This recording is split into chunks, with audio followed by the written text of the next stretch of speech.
అది నా బిడ్డరా, అది నీతో ఎట్లా వస్తుందో నేను చూస్తా. అది నా పిల్లరా, ఎట్లా రాదు నేను కూడా చూస్తా. Watch our film Raju vs. Rambai with extended cut, streaming now only on ETV Win.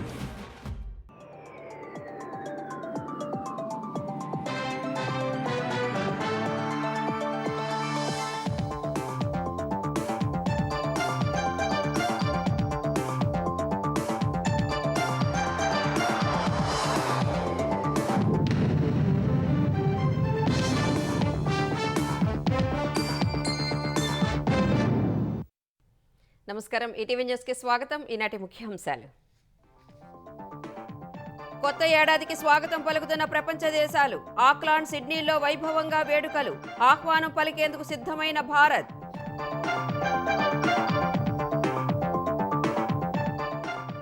నూతన సంవత్సర వేడుకలకు సిద్ధమైన తెలుగు రాష్ట్రాలు. నిబంధనలు అతిక్రమిస్తే కఠిన చర్యలు తప్పవని పోలీసుల హెచ్చరిక.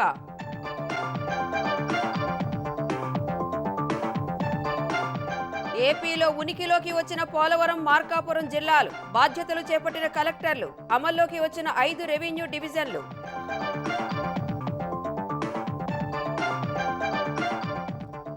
ఆంధ్రప్రదేశ్లో ఒకరోజు ముందే ఎన్టీఆర్ భరోసా పింఛన్ల పంపిణీ. అన్ని జిల్లాల్లో లబ్ధిదారులకు అందజేసిన ప్రజా ప్రతినిధులు, అధికారులు.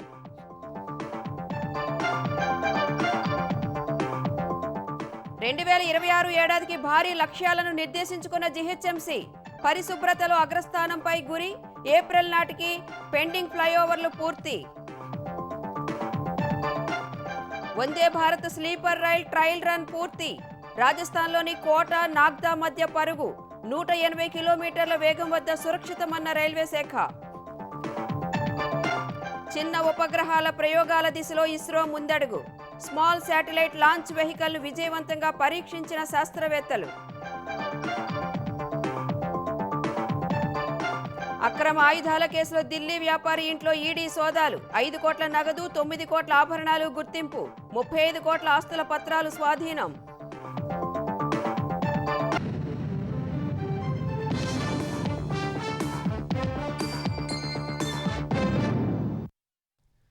ఎన్నో కొత్త ఆశలతో ప్రపంచ దేశాల ప్రజలు నూతన సంవత్సరానికి ఆహ్వానం పలుకుతున్నారు. తొలుత న్యూజిలాండ్ ప్రజలు కొత్త సంవత్సర వేడుకలు చేసుకోగా తర్వాత ఆస్ట్రేలియా 2026కు స్వాగతం పలికింది.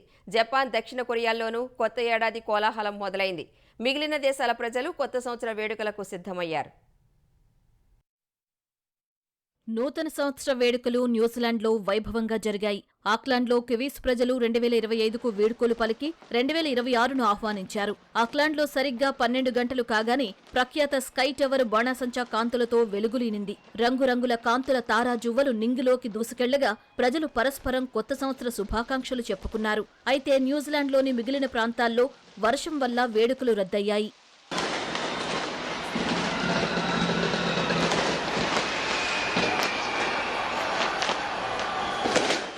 ఆస్ట్రేలియాలోనూ కొత్త సంవత్సర వేడుకలు ఘనంగా జరిగాయి. ప్రపంచ ప్రఖ్యాత సిడ్నీ హార్బర్కు లక్షలాది మంది చేరుకుని నూతన ఏడాదికి స్వాగతం పలికారు. హార్బర్ వంతెనపై రంగురంగుల బాణసంచా వెలుగులు ఆకట్టుకున్నాయి.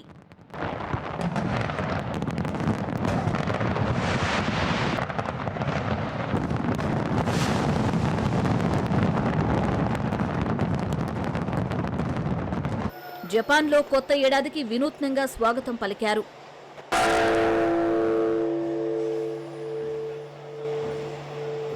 భారత్, చైనా, హాంకాంగ్ సహా ఇతర దేశాల్లో కొత్త ఏడాదికి ఆహ్వానం పలికేందుకు ప్రజలు వేచి చూస్తున్నారు. నూతన సంవత్సరానికి ఘన స్వాగతం పలికేందుకు ఆంధ్రప్రదేశ్ ప్రజలు సిద్ధమయ్యారు. 12 గంటలు కాగానే బాణాసంచా కాల్చి 2026కి ఆహ్వానం పలికేందుకు ఉత్సాహంగా వేచి చూస్తున్నారు. బాణాసంచా, కేకులు, స్వీట్స్ తెచ్చుకుని సిద్ధంగా పెట్టుకుంటున్నారు. విజయవాడలో న్యూ ఇయర్ షాపింగ్తో బట్టల దుకాణాలు, స్వీట్స్, బోకే, బేకరీ షాపులు కిటకిటలాడుతున్నాయి.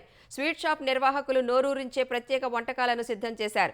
బేకరీ దుకాణాల నిర్వాహకులు కూడా వివిధ రకాల కేకులను అందుబాటులో ఉంచారు. ఏపీలోని ఇతర ప్రధాన పట్టణాలు, గ్రామాల్లోనూ ప్రజలు నూతన సంవత్సరానికి స్వాగతం పలికేందుకు ఉత్సాహంగా ఎదురుచూస్తున్నారు.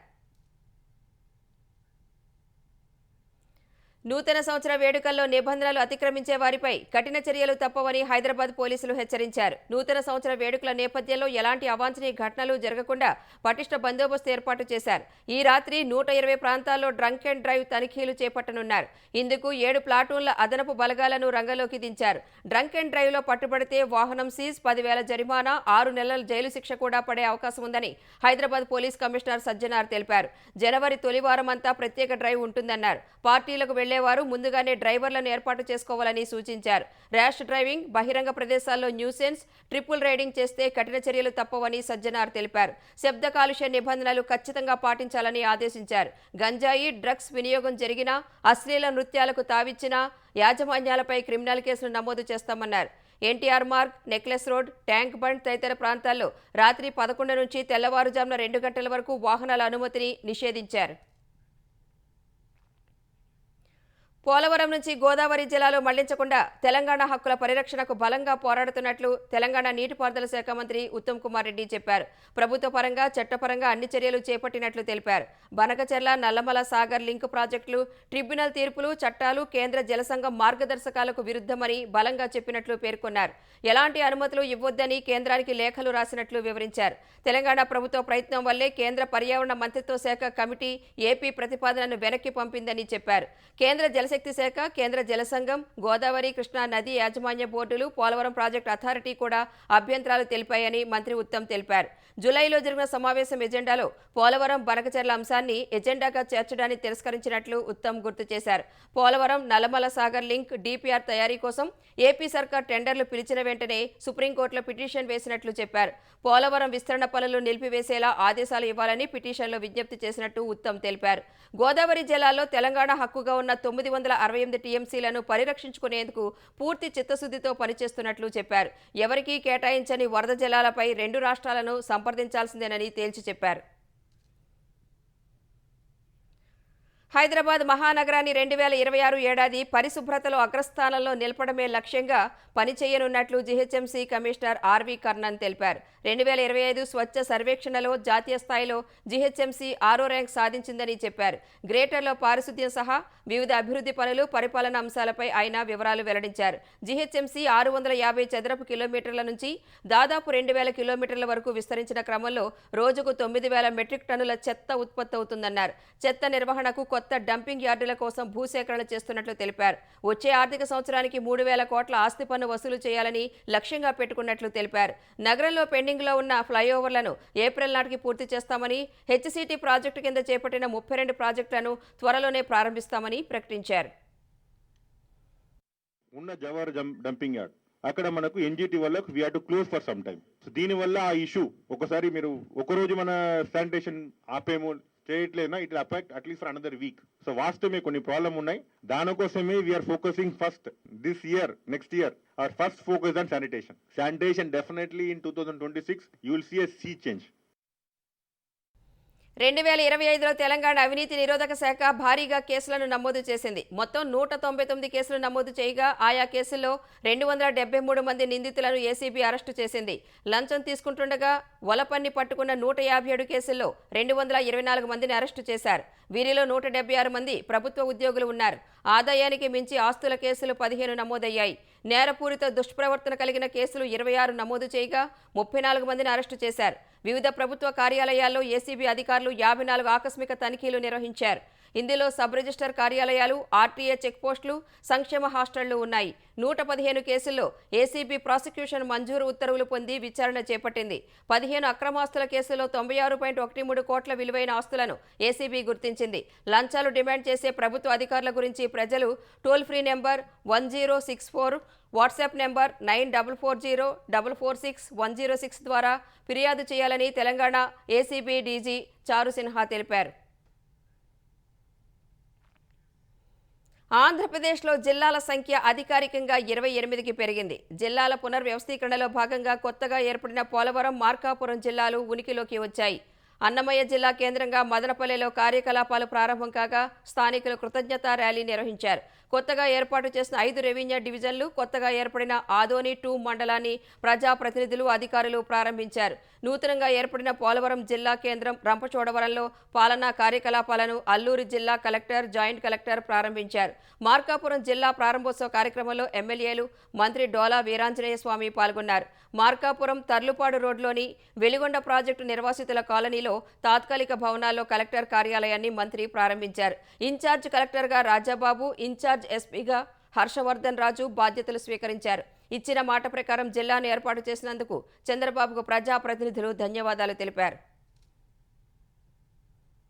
నేను ఒకటే మీ అందరికీ కూడా ప్రజలకు కూడా తెలియజేశాను, ఎవరైతే చేశారో వాళ్ళకి మీ ఆశీస్సులు ఇవ్వండి. మేము మార్కాపురం జిల్లా ఇస్తామని మేము చెప్పిన తర్వాత ఈ ప్రాంతంలో ఒక ఎమ్మెల్యే వాళ్ళు గెలిచారు. గెలిచిన వ్యక్తి అసెంబ్లీకి రారు, బయట కూర్చొని మాట్లాడతారు. స్థాయి ఏంటో నాకు అర్థం కాదు. ఈరోజు జిల్లా వచ్చింది, వాళ్ళు ఒక్కళ్ళు దీన్ని స్వాగతించడానికి కనీసం చెప్పలా. ఈ ప్రాంత అభివృద్ధికి మా ఎన్డీఏ ప్రభుత్వం కట్టుబడింది. 2 years లోపల మార్కాపురం మెడికల్ కాలేజీని మేము ప్రారంభిస్తామని చెప్పి నేను చెప్తా ఉన్నాం. నా జన్మ ధన్యమైపోయింది. మా పెద్ద ఆయన చంద్రబాబు నాయుడు గారు నాకు ఇచ్చినటువంటి ఈ యొక్క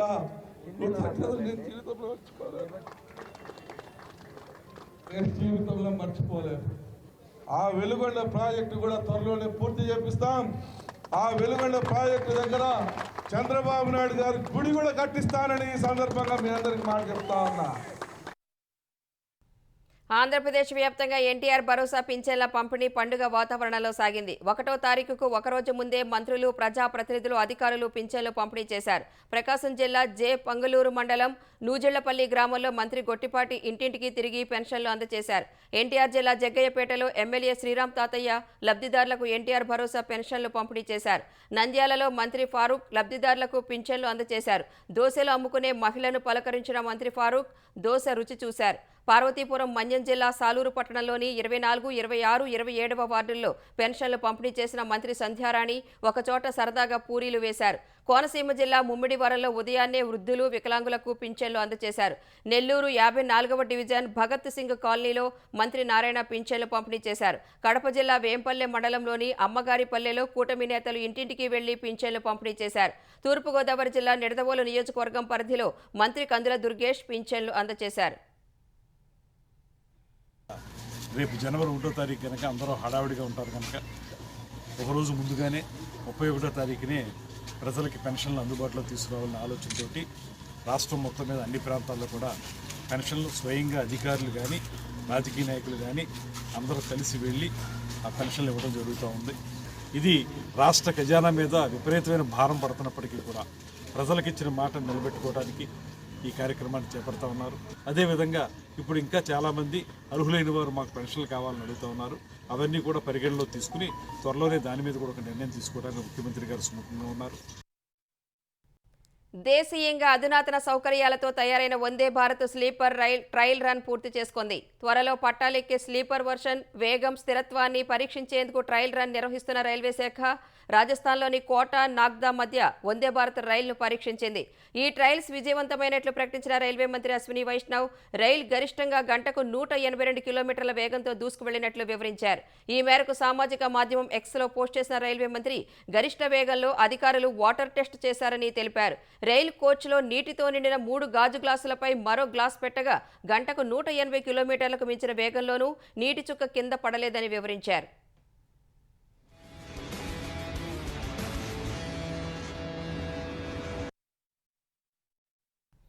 చెన్నై నుంచి కడప, కర్నూలు మీదుగా మహారాష్ట్రలోని నాసిక్ వరకు వెళ్లే జాతీయ రహదారి విస్తరణకు కేంద్ర కేబినెట్ ఆమోదం తెలిపింది.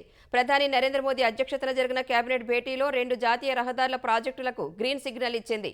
నాసిక్, అహిల్యానగర్, సోలాపూర్, కర్నూలు, కడప తదితర ప్రధాన నగరాలను కలిపే 374 కిలోమీటర్ల గ్రీన్ ఫీల్డ్ ఎక్స్ప్రెస్ వే నిర్మాణానికి మంత్రివర్గం ఆమోదం తెలిపింది. 6 వరుసల్లో నిర్మించే ఈ రహదారి కోసం 19,142 కోట్ల రూపాయలు ఖర్చు చేస్తారు. ఈ కారిడార్ పశ్చిమ, తూర్పు తీరాలను కలపడం సహా ప్రయాణ సమయాన్ని 31 నుంచి 17 గంటలకు తగ్గించనుంది. ఇదే సమయంలో ఒడిశాలో 1,526 కోట్లతో చేపట్టే NH326 విస్తరణ పనులకు కేబినెట్ ఆమోద ముద్ర వేసింది. మొత్తం 20,668 కోట్లతో 2 జాతీయ రహదారుల ప్రాజెక్టులను 2 ఏళ్లలో పూర్తి చేయనున్నారు. మరోవైపు అప్పుల ఊబిలో కూరుకుపోయిన టెలికాం కంపెనీ వోడాఫోన్ ఐడియాకు సర్దుబాటు చేసిన స్థూల ఆదాయాలకు సంబంధించి 87,695 కోట్ల బకాయిలను ఫ్రీజ్ చేసేందుకు కేబినెట్ ఆమోదం తెలిపింది. ఈ మొత్తాన్ని 2032-41 మధ్య చెల్లించేలా వెసులుబాటు కల్పించింది. డాక్టర్ బిఆర్ అంబేద్కర్ కోనసీమ జిల్లా ద్రాక్షారామం భీమేశ్వర స్వామి ఆలయ ప్రాంగణంలోని సప్త గోదావరి కోనేటి వద్ద శివలింగం ధ్వంసం చేసిన వ్యక్తిని పోలీసులు అరెస్టు చేశారు. అర్ధరాత్రి 1 గంట సమయంలో ఒక వ్యక్తి ఆలయ ప్రాంగణంలో ప్రవేశించినట్టు సీసీటీవీ ఫుటేజ్ ద్వారా గుర్తించారు. సీసీ ఫుటేజ్ ఆధారంగా తోటపేట గ్రామానికి చెందిన శీలం శ్రీనివాసరావుగా గుర్తించారు. నిందితుడిని అరెస్టు చేశామని ఎస్పీ రాహుల్ మీనా తెలిపారు. డ్రైనేజ్ వివాదంతో ఆలయ సిబ్బందిని ఇబ్బంది పెట్టాలనే విగ్రహాన్ని ధ్వంసం చేసినట్లు ఎస్పీ చెప్పారు. శీలం శ్రీనివాస్ కొంచెం పర్వర్టెడ్ మైండ్ లాగా కనిపిస్తున్నారు. ఈ as a previous history also. ఇది ప్రజెంట్ ఇష్యూలో ఏంటంటే అతనికి కెనాల్ గురించి ఒక డిస్ప్యూట్ ఉంది. టెంపుల్ పని చేసిన వాడు ఒక ప్రీస్ట్ అక్కడ వచ్చి పూజ చేస్తారు. అది చూసి అతని నుంచి కొంచెం రివెంజ్ భావనతో హీ హాజ్ డిస్ట్రాయిడ్ దట్ శివలింగం. ఈజ్ అ కన్వర్టెడ్ క్రిస్టియన్ కానీ అలాంటి ఏం లేదు. అతనికి చూస్తే అతని బాడీ మీద కొంచెం శివ్ భక్తులు లాగా ఉన్నారు. బాడీ మీద టాటూస్ కూడా ఉన్నాయి. నంద్యాల జిల్లా చాగలమర్రి మండలం మద్దూరులో శ్రీ లక్ష్మీ ప్రసన్న వెంకటేశ్వర స్వామి ఆలయంలో 7 కిలోల 216 గ్రాముల వెండి ఆభరణాలను దొంగలు ఎత్తుకెళ్లారు. ఆలయ అర్చకుడు కిషోర్ శర్మ, విశ్రాంత ఈవో నర్సయ్యలపై అనుమానం ఉన్నట్లు జిల్లా దేవాదాయ శాఖ అధికారి మోహన్ పోలీసులకు ఫిర్యాదు చేశారు. వెంటనే కిషోర్ శర్మను అదుపులోకి తీసుకున్న పోలీసులు ఆయన్ని ప్రశ్నించగా తాను కిలో వెండి మాత్రమే చోరీ చేసినట్లు అంగీకరించాడు. ఆభరణాలను ఆళ్లగడ్డలోని దుకాణంలో విక్రయించినట్లు చెప్పాడు. మిగతా 7 కిలోల వెండిని ఎవరు మాయించేశారో తెలుసుకునేందుకు పోలీసులు విచారణ చేస్తున్నారు. వైకుంఠ ఏకాదశి సందర్భంగా ఉత్సవ విగ్రహాలకు వెండి ఆభరణాలు అలంకరించేందుకు గ్రామ పెద్దలు నిర్ణయించారు. ఈ క్రమంలో అసలైన వాటి స్థానంలో నకిలీవి ఉండటాన్ని గుర్తించి పోలీసులకు ఫిర్యాదు చేశారు.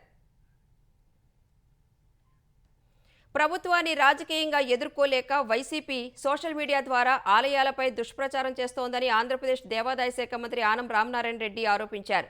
ద్రాక్షారామంలో శివలింగం ధ్వంసం, నంద్యాలలో వెండి ఆభరణాల చోరీ, సింహాచలంలో ప్రసాదంలో నత్త వచ్చిందనే తప్పుడు ఆరోపణలను కావాలనే వక్రీకరిస్తున్నారని మంత్రి దుయ్యబట్టారు. ఆయా ఘటనలపై పోలీసుల దర్యాప్తు కొనసాగుతోందని వివరించారు. ఆంధ్రప్రదేశ్ ప్రజలను అశాంతితో ఉంచాలని వైసీపీ యత్నిస్తోందన్నారు. ఇలాంటి దుష్ప్రచారాల నుంచి ఆలయాలను కాపాడేందుకు గురువుల ప్రధాని సహకారంతో రామలక్ష్మణుల్లా CM Chandrababu, deputy CM Pawan Kalyan పనిచేస్తున్నారని ఆనం చెప్పారు. హిందువుల మనోభావాలు దెబ్బతినే విధంగా వైఎస్ఆర్ కాంగ్రెస్ పార్టీ 40 మంది యూట్యూబ్ ఛానల్స్ని పెట్టుకొని ప్రాపగాండా చేయడం జరుగుతుంది. వీళ్ళందరికీ బ్యాక్ బోన్గా ఉన్నటువంటి వైఎస్ఆర్ కాంగ్రెస్ పార్టీ లీడర్ కొండా రాజీవ్, శ్రీనివాసరావు మజ్జి ఇంత నీచానికి దిగజారాలనా? ద్రాక్షారామం, నంద్యాలలో ఉన్నటువంటి వెంకటేశ్వర స్వామి ఆలయం, సింహాచలంలో లక్ష్మీనరసింహస్వామి ఆలయం, ఇలా ప్రతి ఆలయంలో ఇలాంటి దురదృష్టకరమైన పరిస్థితుల్ని, ప్రజలకి తప్పుగా చూపించేటువంటి పరిస్థితుల్ని ఒక రాజకీయ పార్టీ పనిచేయడం అనేటువంటిది ఇది బాధాకరం. యూరియా సరఫరాపై నిరంతర పర్యవేక్షణ కొనసాగుతోందని తెలంగాణ వ్యవసాయ శాఖ మంత్రి తుమ్మల నాగేశ్వరరావు తెలిపారు. రాష్ట్ర వ్యాప్తంగా అన్ని జిల్లాల్లో సమృద్ధిగా నిల్వలున్నప్పటికీ రైతుల్లో అనవసర ఆందోళనలు సృష్టించే ప్రయత్నాలు సాగుతున్నాయని ఆక్షేపించారు. ఈ ఏడాది రబీ సీజన్లో సుమారు 4 లక్షల మెట్రిక్ టన్నుల యూరియా రైతులకు సరఫరా చేసినట్లు తెలిపారు. గతేడాది డిసెంబర్ నెల అమ్మకాలతో పోలిస్తే 1,00,000 మెట్రిక్ టన్నుల యూరియా రైతులు అదనంగా కొనుగోలు చేసినట్లు చెప్పారు. మొక్కజొన్న సాగు చేస్తున్న జిల్లాలో రైతులు ముందు జాగ్రత్తగా యూరియా కొనుగోలు చేస్తున్నారని పేర్కొన్నారు. ప్రస్తుతం రాష్ట్రంలో సుమారు 2 లక్షల మెట్రిక్ టన్నుల యూరియా నిల్వలు ఉన్నాయని వెల్లడించారు. వ్యవసాయ అధికారులు అన్ని మండలాల్లో విస్తృతంగా పర్యటిస్తూ రైతులకు ఎలాంటి ఇబ్బందులు రాకుండా యూరియా సరఫరా చేయాలని మంత్రి ఆదేశాలు జారీ చేశారు. ఫెర్టిలైజర్ బుకింగ్ యాప్ అమలవుతున్న జిల్లాల్లో యూరియా సరఫరాలో ఎలాంటి ఇబ్బందులు రావటం లేదని తెలిపారు. ఇప్పటి వరకు 5 జిల్లాల్లో దాదాపు 1,00,000 మంది రైతులు యాప్ ద్వారా 3.19 లక్షల యూరియా బస్తాలు కొనుగోలు చేసినట్లు తుమ్మల వెల్లడించారు. వరంగల్ జిల్లా చెన్నారావుపేట మండలంలో తెల్లవారుజాము నుంచే చలిని సైతం లెక్క చేయకుండా ప్రాథమిక వ్యవసాయ కేంద్రాల ముందు యూరియా కోసం రైతులు బారులు తీరారు. ఉప్పరపల్లి ప్రాథమిక వ్యవసాయ కేంద్రానికి వచ్చిన 420 బస్తాల యూరియా కోసం సుమారు 1200 మంది రైతులు క్యూ లైన్లో నిలబడ్డారు. మెదక్ జిల్లా నిజాంపేట మండల కేంద్రానికి 2 లారీలు యూరియా రావడంతో తెల్లవారుజాము నుంచే రైతులు బారులు తీరారు. జిల్లాలో రైతులకు సరిపడా యూరియా అందించడానికి ప్రభుత్వం సిద్ధంగా ఉందని జిల్లా కలెక్టర్ రాహుల్ రాజు తెలిపారు. రైతులెవరూ యూరియా కోసం ఇబ్బంది పడవద్దని సూచించారు. జిల్లాలో ఉన్న అన్ని ఫెర్టిలైజర్ దుకాణాలలో యూరియా అందుబాటులో ఉండే విధంగా చూస్తామని తెలిపారు. భారత అంతరిక్ష పరిశోధనా సంస్థ ఇస్రో మరో ముందడుగు వేసింది. Small satellite launch vehicle SSLV 3వ దశను విజయవంతంగా పరీక్షించింది. శ్రీహరికోటలోని సతీష్ ధావన్ స్పేస్ సెంటర్లోని సాలిడ్ మోటార్ స్టాటిక్ టెస్ట్ కేంద్రంలో ఈ ప్రయోగాన్ని విజయవంతంగా పూర్తి చేసినట్లు ఇస్రో తెలిపింది. 3 దశల all solid launch vehicle SSLV పనితీరును విశ్లేషించడం సహా డేటాను సేకరించినట్లు ఇస్రో వెల్లడించింది. అంతరిక్షంలోకి చిన్న ఉపగ్రహాలను వేగంగా ప్రయోగించడానికి దీనిని రూపొందించినట్టు తెలిపింది. పేలోడ్కు సెకనుకు 4 కిలోమీటర్ల వేగాన్ని అందించడంలో 3వ దశ కీలక పాత్ర పోషిస్తుందని అధికారులు వెల్లడించారు. ద్రవ్యరాశి గణనీయంగా తగ్గించి పేలోడ్ సామర్థ్యాన్ని 90 కిలోల వరకు మెరుగుపరిచినట్టు తెలిపారు. ఈ దశలో ఉపగ్రహాల సామర్థ్యాన్ని, నిర్మాణాత్మక దృఢత్వాన్ని పెంచే విధంగా ఇగ్నైటర్, నాజిల్ వ్యవస్థ కోసం మెరుగైన డిజైన్ రూపొందించినట్టు చెప్పారు. ఈ పరీక్షలో ఒత్తిడి, థ్రస్ట్, ఉష్ణోగ్రత, వైబ్రేషన్, యాక్యుయేటర్ పనితీరు వంటి విషయాలను పరిశీలించినట్లు వెల్లడించారు. రక్షణ పరిశోధన అభివృద్ధి సంస్థ DRDO ప్రళయ్ క్షిపణుల ప్రయోగంలో అద్భుత విజయాన్ని సాధించింది. 2 ప్రళయ్ క్షిపణులను స్వల్ప వ్యవధిలో వరుసగా ప్రయోగించి వాటి సామర్థ్యాన్ని విజయవంతంగా పరీక్షించింది. ఈ ప్రయోగం ఒడిషా తీరంలోని ఇంటిగ్రేటెడ్ టెస్ట్ రేంజ్లో నిర్వహించింది. ఒకే లాంచర్తో 2 క్షిపణులను ప్రయోగించి వాటి ఖచ్చితత్వాన్ని శాస్త్రవేత్తలు పరిశీలించారు.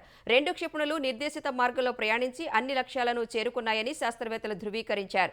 ప్రళయ్ అనేది స్వల్ప శ్రేణి బ్యాలిస్టిక్ క్షిపణి కాగా ఉపరితలం నుంచి ఉపరితల లక్ష్యాలను ఛేదించడానికి ప్రయోగిస్తారు.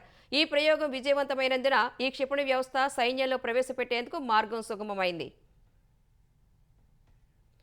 మనీ లాండరింగ్, అక్రమ ఆయుధాల కేసులో ఢిల్లీకి చెందిన ఇంద్రజిత్ సింగ్ అనే వ్యక్తి ఇంటిలో సోదాలు చేపట్టిన ఈడీకి పెద్ద ఎత్తున నోట్ల కట్టలు దర్శనమిచ్చాయి. మొత్తం 5,12,00,000 రూపాయల నగదు బయటపడింది.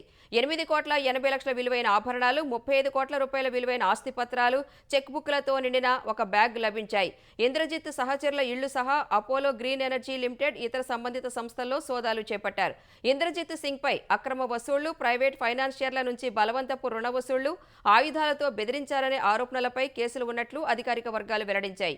ఈ కేసుల్లో హర్యానా, ఉత్తరప్రదేశ్ పోలీసులు దాఖలు చేసిన ఛార్జిషీట్ ఆధారంగా కేసు నమోదు చేసిన ఈడీ సోదాలు చేసింది. ఉత్తరాఖండ్ చమోలీ జిల్లాలో ఓ లోకో రైల్, గూడ్స్ రైలును ఢీకొన్న ఘటనలో 88 మందికి పైనే గాయపడ్డారు. విష్ణుగఢ్, పిపల్కోటి జల విద్యుత్ ప్రాజెక్టు సొరంగంలో కార్యకలాపాలు సాగుతున్న సమయంలో ఈ ప్రమాదం జరిగింది. ఈ సమయానికి రైల్లో 109 మంది కార్మికులు ఉన్నారు. వెంటనే సహాయ చర్యలు చేపట్టిన సహాయ సిబ్బంది రైలులో చిక్కుకున్న వారందరినీ సురక్షితంగా బయటకు తరలించారు. ఆసుపత్రిలో చికిత్స పొందుతున్న వారందరి పరిస్థితి నిలకడగా ఉందని పోలీసులు తెలిపారు. తీవ్ర గాయాలైన 10 మంది మెరుగైన చికిత్స కోసం గోపేశ్వర్లోని జిల్లా ఆసుపత్రికి తరలించినట్లు వివరించారు. హేలాంగ్, పిపల్కోటి మధ్య అలకనంద నదిపై 444 మెగావాట్ల జల విద్యుత్ ప్రాజెక్టును నిర్మిస్తుండగా అందుకు సంబంధించిన సామాగ్రి, కార్మికులను తరలిస్తున్న రైళ్లు ఢీకొన్నాయి. లిఫ్ట్ ఇస్తామని చెప్పి ఓ మహిళను కారు ఎక్కించుకున్న దుండగులు ఆమెపై కారులోనే సామూహిక అత్యాచారానికి పాల్పడిన ఘటన హర్యానాలోని ఫరీదాబాద్లో జరిగింది. తరువాత వెళుతున్న కారు నుంచి బాధితురాలిని దారుణంగా కిందికి తోసేయగా ఆమె తీవ్రంగా గాయపడింది. ఓ పని కోసం బయటకు వెళ్లిన 28 ఏళ్ల మహిళ తిరిగి ఇంటికి వెళ్లేందుకు బస్ కోసం చూస్తుండగా నిందితులు లిఫ్ట్ ఇస్తామని నమ్మించారు. అర్ధరాత్రి వాహనాలు లేని పరిస్థితిలో ఆ వివాహిత వారి కారు ఎక్కింది. తర్వాత కారు తాను వెళ్లాల్సిన గురుగావ్ వైపు కాకుండా మరో మార్గంలో వెళ్లటాన్ని ఆమె గుర్తించారు. వెంటనే కారులోని వారిని నిలదీశారు. ఈ పరిణామంతో బాధితురాలిపై దాడి చేసిన నిందితులు సామూహిక అత్యాచారానికి పాల్పడ్డారు. రాజా చౌక్ ప్రాంతంలో తెల్లవారుజామున 3 గంటల సమయంలో వెళుతున్న కారులో నుంచి ఆమెను కిందకు తోసేసి వెళ్లిపోయారు. ఇది గమనించిన స్థానిక యువతి పోలీసులకు ఫిర్యాదు చేయగా వారు వచ్చి బాధితురాలిని ఆసుపత్రికి తరలించారు.